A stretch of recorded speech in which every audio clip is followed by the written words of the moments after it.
Chapter 8. Intuition or Guidance. There is nothing too great of accomplishment for the man who knows the power of his word, and who follows his intuitive leads. By the word, he starts in action unseen forces and can rebuild his body or remold his affairs. It is, therefore, of the utmost importance to choose the right words, and the student carefully selects the affirmation he wishes to catapult into the invisible. He knows that God is his supply, that there is a supply for every demand, and that his spoken word releases this supply. Ask, and ye shall receive. Man must make the first move. Draw nigh to God, and he will draw nigh to you. I have often been asked just how to make a demonstration. I reply, speak the word, and then do not do anything until you get a definite lead. Demand the lead, saying, Infinite Spirit, reveal to me the way. Let me know if there is anything for me to do. The answer will come through intuition or hunch, perhaps a chance remark from someone or a passage in a book, etc., etc. The answers are sometimes quite startling in their exactness. For example, a woman desired a large sum of money. She spoke the words, Infinite Spirit, open the way for my immediate supply. Let all that is mine by divine right now reach me in great avalanches of abundance. Then she added, Give me a definite lead. Let me know if there is anything for me to do. The thought came quickly. Give a certain friend who had helped her spiritually $100. She told her friend who said, Wait and get another lead before giving it. So she waited, and that day met a woman who said to her, I gave someone $1 today. It was just as much for me as it would be for you to give someone 100. This was indeed an unmistakable lead, so she knew she was right in giving the $100. It was a gift that proved a great investment, for shortly after that, a large sum of money came to her in a remarkable way. Giving opens the way for receiving. In order to create activity in finances, one should give. Tithing or giving 1/10 of one's income is an old Jewish custom and is sure to bring increase. Many of the richest men in the country have been tithers, and I have never known it to fail as an investment. The 10th part goes forth and returns blessed and multiplied. But the gift or tithe must be given with love and cheerfulness, for God loveth a cheerful giver. Bills should be paid cheerfully. All money should be sent forth fearlessly and with a blessing. This attitude of mind makes man master of money. It is his to obey, and his spoken word then opens vast reservoirs of wealth.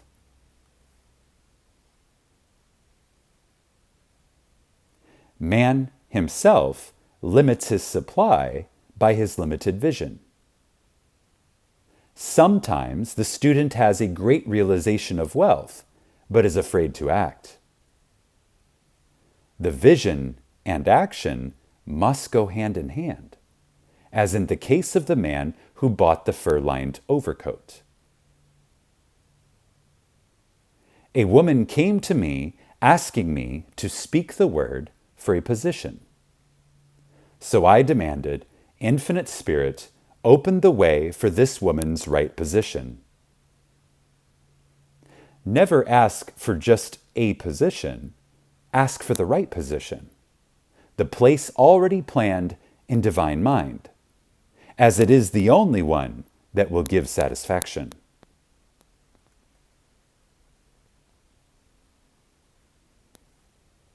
I then gave thanks that she had already received, and that it would manifest quickly. Very soon, she had 3 positions offered to her, 2 in New York and 1 in Palm Beach, and she did not know which to choose. I said, ask for a definite lead. The time was almost up, and she was still undecided, when one day she telephoned. When I woke up this morning, I could smell Palm Beach. She had been there before and knew its balmy fragrance. I replied, well, if you can smell Palm Beach from here, it is certainly your lead. She accepted the position, and it proved a great success. Often, one's lead comes at an unexpected time. One day, I was walking down the street when I suddenly felt a strong urge to go to a certain bakery, a block or 2 away. The reasoning mind resisted, arguing, there is nothing there that you want. However, I had learned not to reason, so I went to the bakery, looked at everything, and there was certainly nothing there that I wanted. But, coming out, I encountered a woman I had thought of often, who was in great need of the help which I could give her. So often, one goes for one thing and finds another. Intuition is a spiritual faculty and does not explain, but simply points the way. A person often receives a lead during a treatment. The idea that comes may seem quite irrelevant, but some of God's leadings are mysterious. In the class one day, I was treating that each individual would receive a definite lead. A woman came to me afterwards and said, while you were treating, I got the hunch to take my furniture out of storage and get an apartment. The woman had come to be treated for health. I told her I knew in getting a home of her own, her health would improve. And I added, I believe your trouble, which is a congestion, has come from having things stored away. Congestion of things causes congestion in the body. You have violated the law of use, and your body is paying the penalty.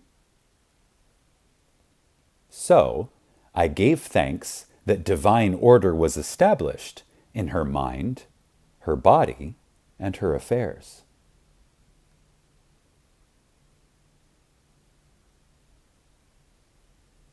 People little dream of how their affairs react on their body.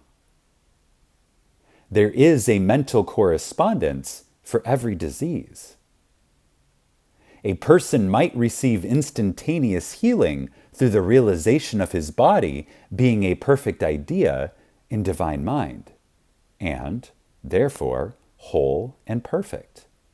But if he continues his destructive thinking, hoarding, hating, fearing, condemning, the disease will return. Jesus Christ knew that all sickness came from sin, but admonished the leper after the healing to go and sin no more, lest a worse thing come upon him. So, man's soul, or subconscious mind, must be washed whiter than snow for permanent healing. and the metaphysician is always delving deep for the correspondence. Jesus Christ said, "Condemn not, lest ye also be condemned. Judge not, lest ye be judged." Many people have attracted disease and unhappiness through condemnation of others. What man condemns in others, he attracts to himself. For example, a friend came to me in anger and distress because her husband had deserted her for another woman. She condemned the other woman and said continually she knew he was a married man and had no right to accept his attentions. I replied, "Stop condemning the woman. Bless her and be through with the situation.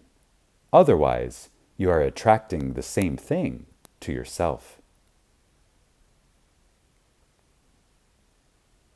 She was deaf to my words, and a year or two later became deeply interested in a married man herself. Man picks up a live wire whenever he criticizes or condemns, and may expect a shock.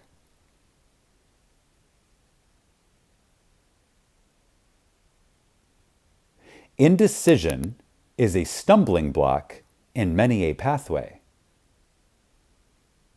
In order to overcome it, make the statement repeatedly. I am always under direct inspiration. I make right decisions quickly. These words impress the subconscious, and soon one finds himself awake and alert, making his right moves without hesitation. I have found it destructive to look to the psychic plane for guidance, as it is the plane of many minds and not the one mind. As man opens his mind to subjectivity, he becomes a target for destructive forces. The psychic plane is the result of man's mortal thought and is on the plane of opposites. He may receive either good or bad messages. The science of numbers and the reading of horoscopes keep man down on the mental or mortal plane, for they deal only with the karmic path. I know of a man who should have been dead years ago, according to his horoscope, but he is alive and a leader of one of the biggest movements in this country for the uplift of humanity. It takes a very strong mind to neutralize a prophecy of evil. The student should declare, "Every false prophecy shall come to naught. Every plan my Father in heaven has not planned shall be dissolved and dissipated. The divine idea now comes to pass." However, if any good message has ever been given one of coming happiness or wealth, harbor and expect it, and it will manifest sooner or later through the law of expectancy.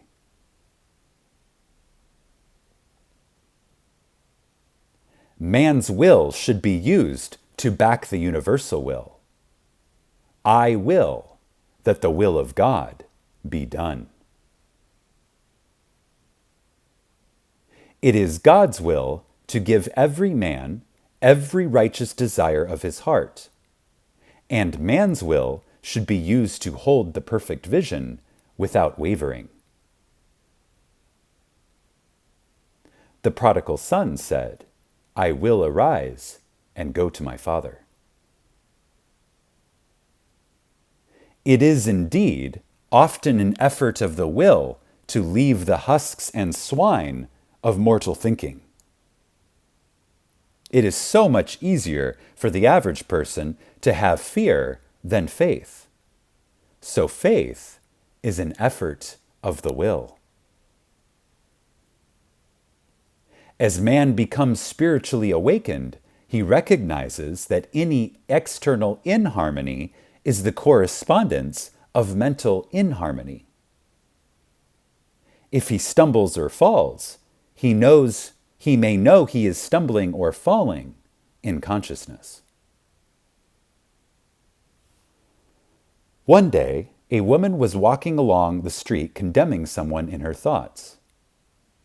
She was saying mentally, "That woman is the most disagreeable woman on earth," when suddenly 3 Boy Scouts rushed around the corner and almost knocked her over. She did not condemn the Boy Scouts, but immediately called on the law of forgiveness and saluted the divinity in the woman. Wisdom's ways are ways of pleasantness, and all her paths are peace.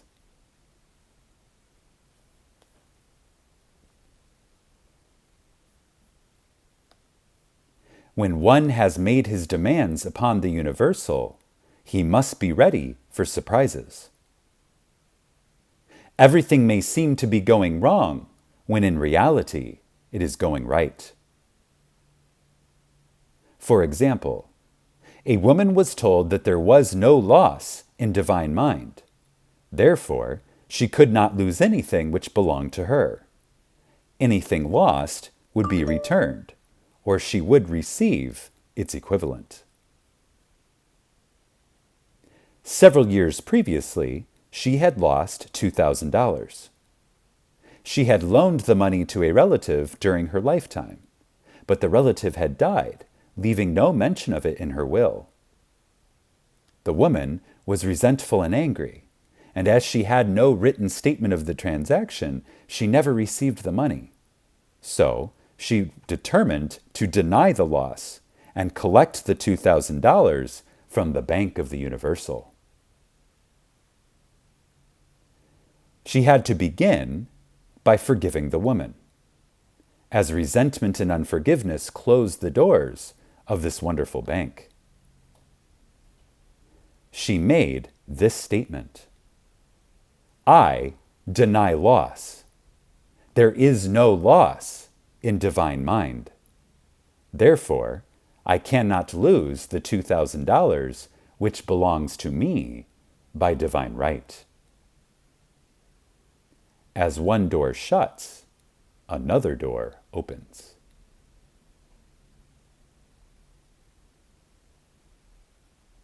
She was living in an apartment house which was for sale, and in the lease was a clause stating that if the house was sold, the tenants would be required to move out within 90 days.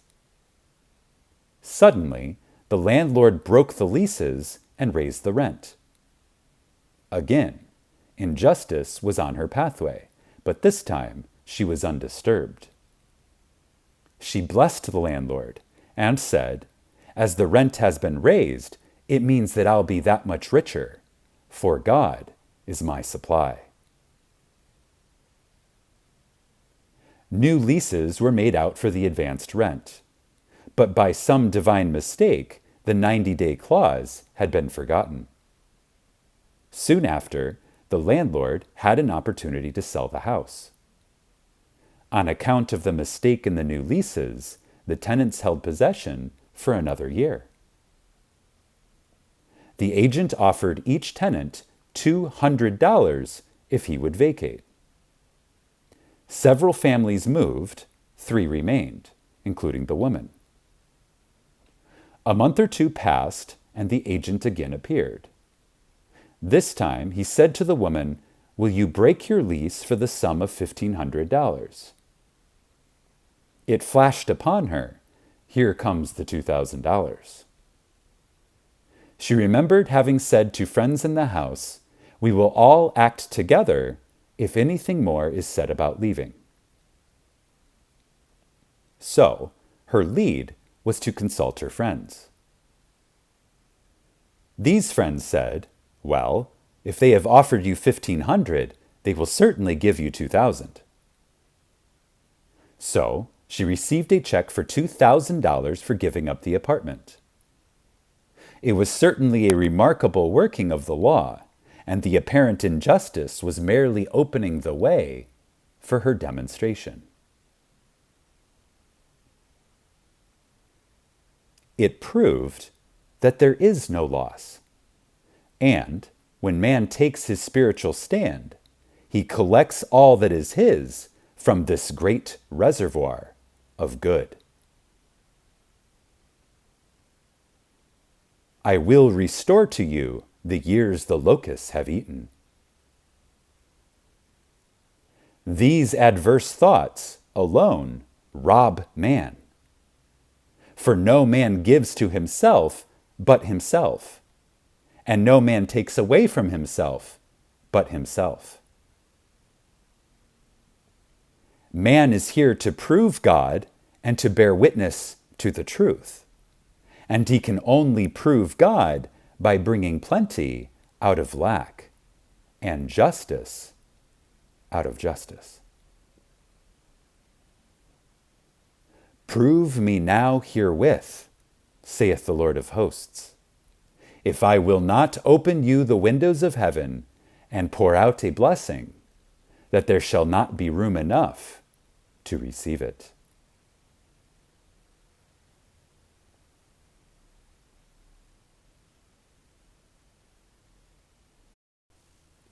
My name is Josiah Brandt, and I've been reading and narrating Neville Goddard books and lectures, as well as a couple of similar lectures and books by other authors for about a year now.